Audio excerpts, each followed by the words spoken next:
گذشتگانی که از ما گذشتند و امروز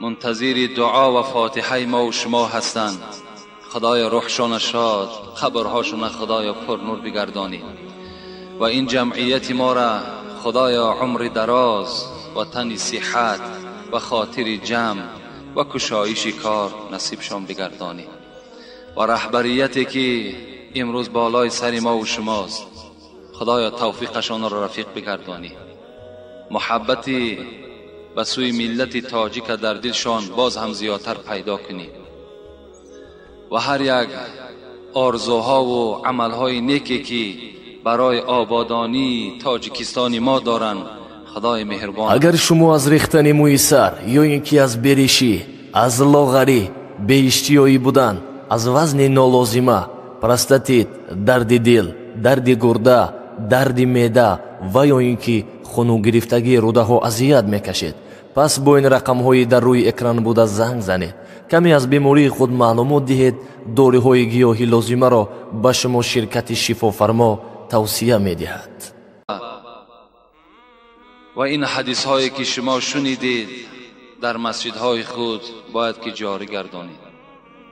انشاءالله پیغمبر خدا گفتند الدال کالفاعلی، دلالت کننده مثل کننده است. اگر شما دلالت کنید، اگر شما این سخنها را برده به اون مردم رسانید و اونها اگر اصلاح شوند، شما هم مثل همون واعظانی که برای اصلاح جامعه حرکت دارند، شما البته همون ثواب نائل می شوید. چگونه که وعده کردیم خیلی سوالهای زیاد منتظر جواب هستند، اینها را بهر شما جواب میگردانیم و فراموش نکنین که روز یکشنبه انشاءالله خدا خواسته باشد در همین مسجد ما و شما مولود پیغمبر خدا را قید میکنیم و کدام از شما اگر وقت ها داشته باشین، شرایط هاتون باشد، مرحمت آمده اشتراک کنین. بسم الله الرحمن الرحیم.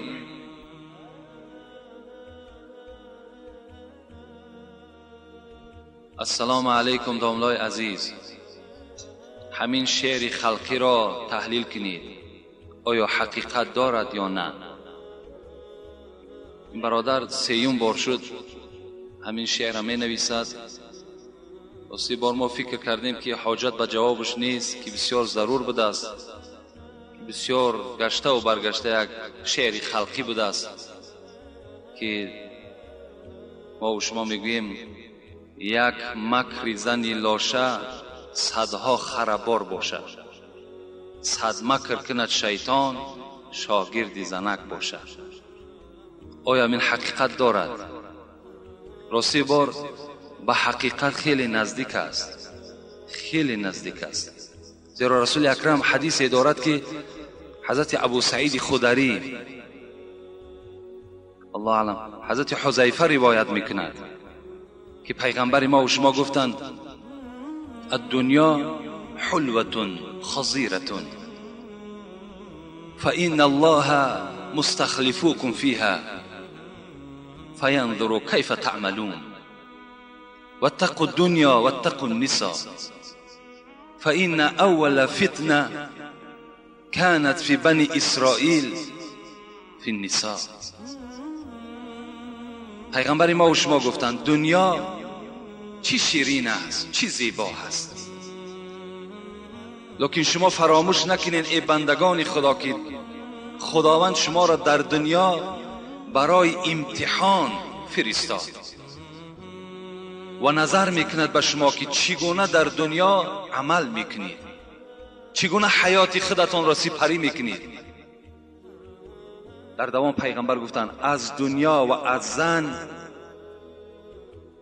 سخت بترسید، زیرا که فتنه دنیا و فتنه زن چه فتنه سختی است.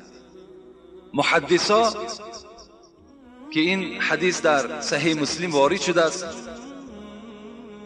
در شرحش میگوید که این شاید همون فتنه‌ای که در بنی اسرائیل بود، مبتلا شدن هاروت و ماروت باشد.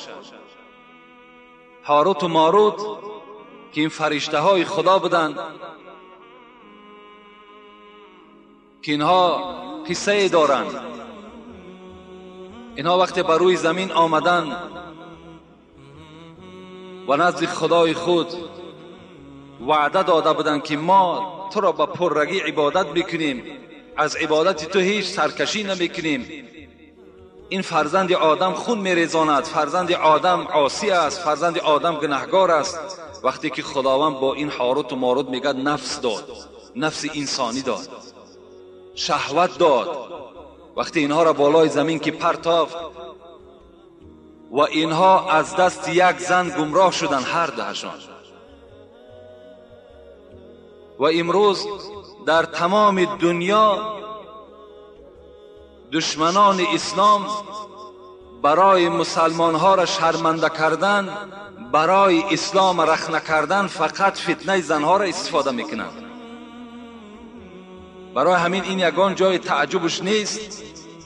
این معنای او را ندارد که اسلام زن تحقیر میکند، بلکه انشاءالله من صحبت های ممکن جمعه های آینده از حق زنها صحبت کنم که زنها در اسلام چه حقها دارد. لیکن فتنه شان هم خیلی فتنه کلان است. اگر ما به تاریخ نظر کنیم، حضرت حسن فرزند علی از دست زن زهر داده شد. زنی او را گمراه کردند.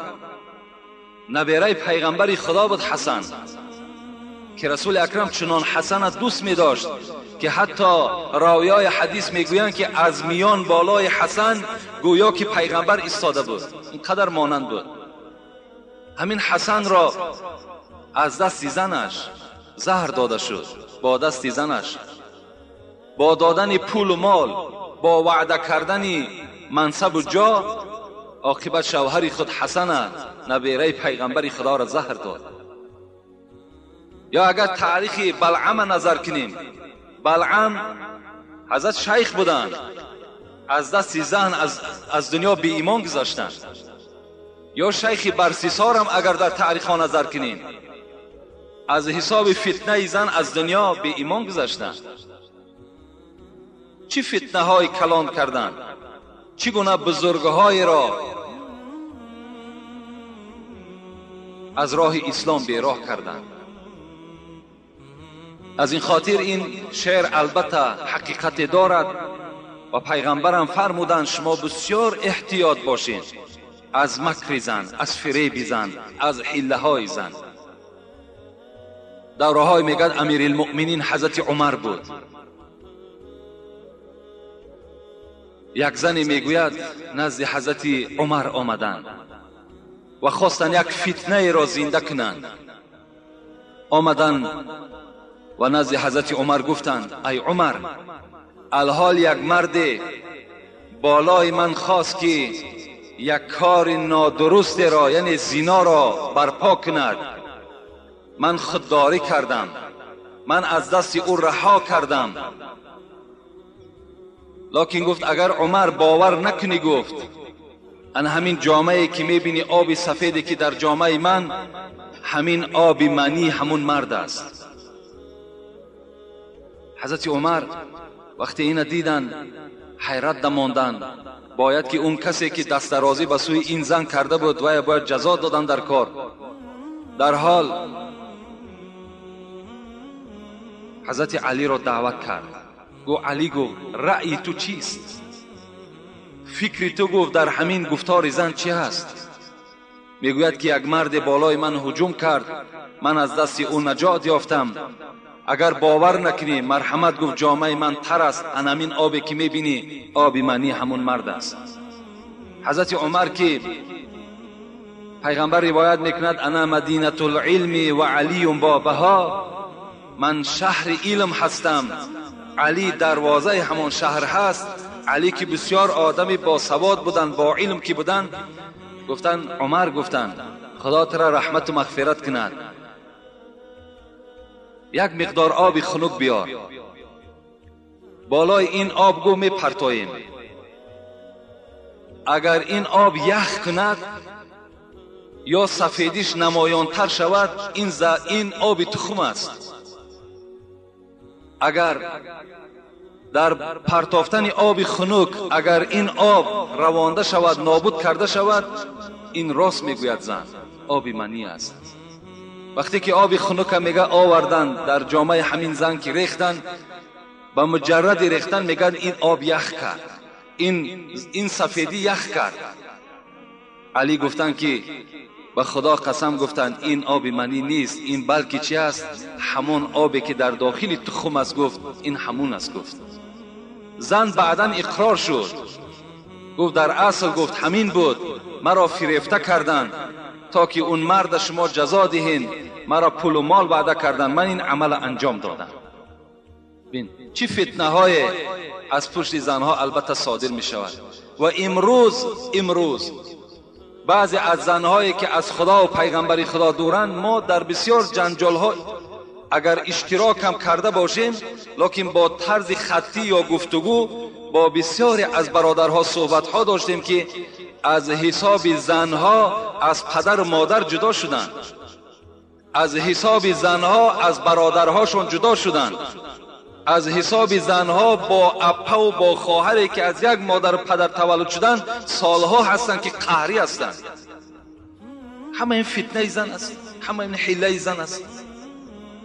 باید که ما و شما خیلی با دقت باشیم، سنجش گذرانیم، بعداً آن معرکه‌ای که برپا کردنی هستیم بعداً برپا کنیم.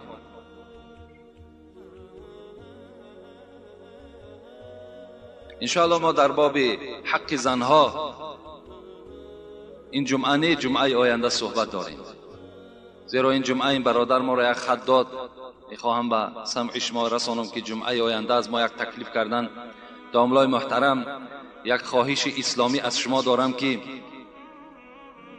این که من 13 می که روز جمعه هست، یعنی جمعه آینده ما با چند نفر مهمان ها در مساجد شما یعنی مسجد شما اشتراک میکنیم و مهمان ها خواهش کردند که در فضیلت امر به معروف و نهی از منکر شما صحبت کنید و موضوع را در کسیت جمع کنید، یعنی 1 ساعت کامل فقط این صحبت باشد. بسیار ضرور و مفید است برای ما. التماس رحمت الله. یعنی یک برادر ما دیدیم که از راه دوری ها بوده است، در دوام 1 ساعت گفتن چقدر صحبت بهترین در باب دعوت و تبلیغ، در باب امر معروف و نهی منکر چی ثواب دارد، چی فضیلت دارد. و اگر قصه های شیرین هم که باشد در داخل این جایگیر کنید. برای ما این 1 ساعت کسیت شما بسیار ضرور است و بعضی ضرورت هاش را هم بیان کرد. انشاءالله ما سخن این برادر قبول کردیم. جمعه آینده خدا خواسته باشد در همین باب صحبت داریم. السلام علیکم داملای عزیز و مهربان. من از شما خواهش دارم به سوال من جواب گویید. درباره پیشاب کردن در حاجتخانه میگویند که در حاجتخانه یا اینکه در دیگر جا پیشاب کنی، راست ایستاده در لباست یا که در تنت نرسد هیچ گناهی نیست. همین سخن درست است یا نه؟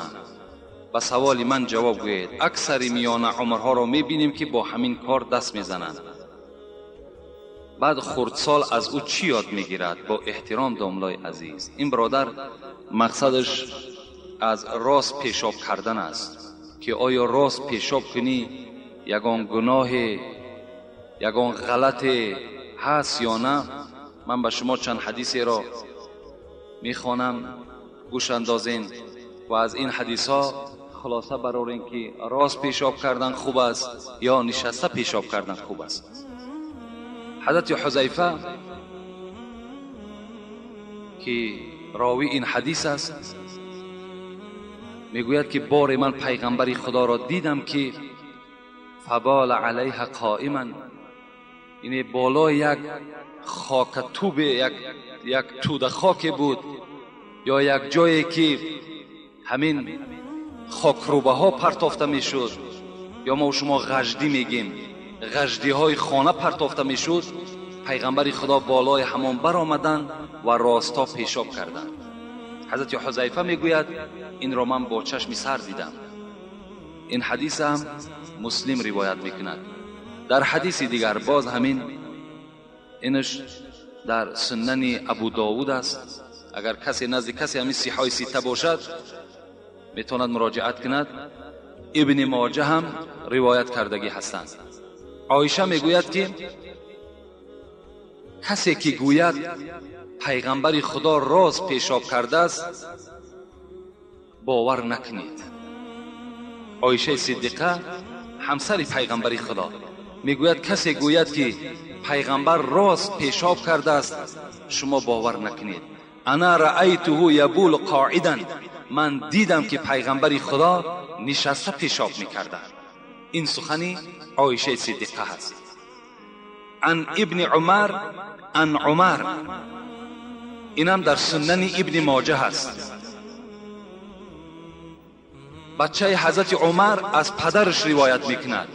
چی میگوید؟ میگوید که رآنی رسول الله صلی الله علیه و سلم و انا ابول قائما.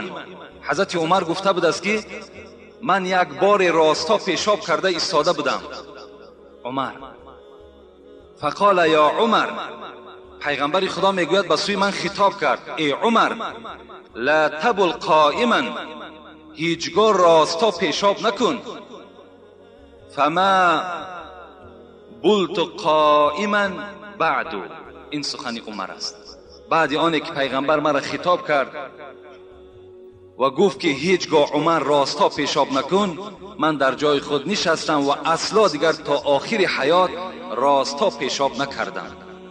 اینا حضرت عمر میگوید. اگر برای کسی سندهاش لازم باشد در سنن ابن ماجه روایت یعنی نگاه کند، انشاءالله در همون باب کتاب طهارت این حدیث ها موجود است. از این خاطر با همه شما مصلحت من همین است که پیشاب در حالت نشسته کنید. اینش برای ما و شما بهتر است و اینش به آداب نزدیکتر است. به نهایت بهترین صورت شمین است. کسی راستا پیشاب میکند خود کردن گیرد، لکن به برادر مؤمنش کاردار نشود. زیرا توصیه من این حدیث های عایشه صدیقه است، مادر ما و شما که با چشم دیدن پیغمبر خدا نشسته پیشاب میکردن، و حضرت عمر از سخنش که تا آخر حیات من نشسته پیشاب کردم وقتی که مرا رسول اکرم امر کرد.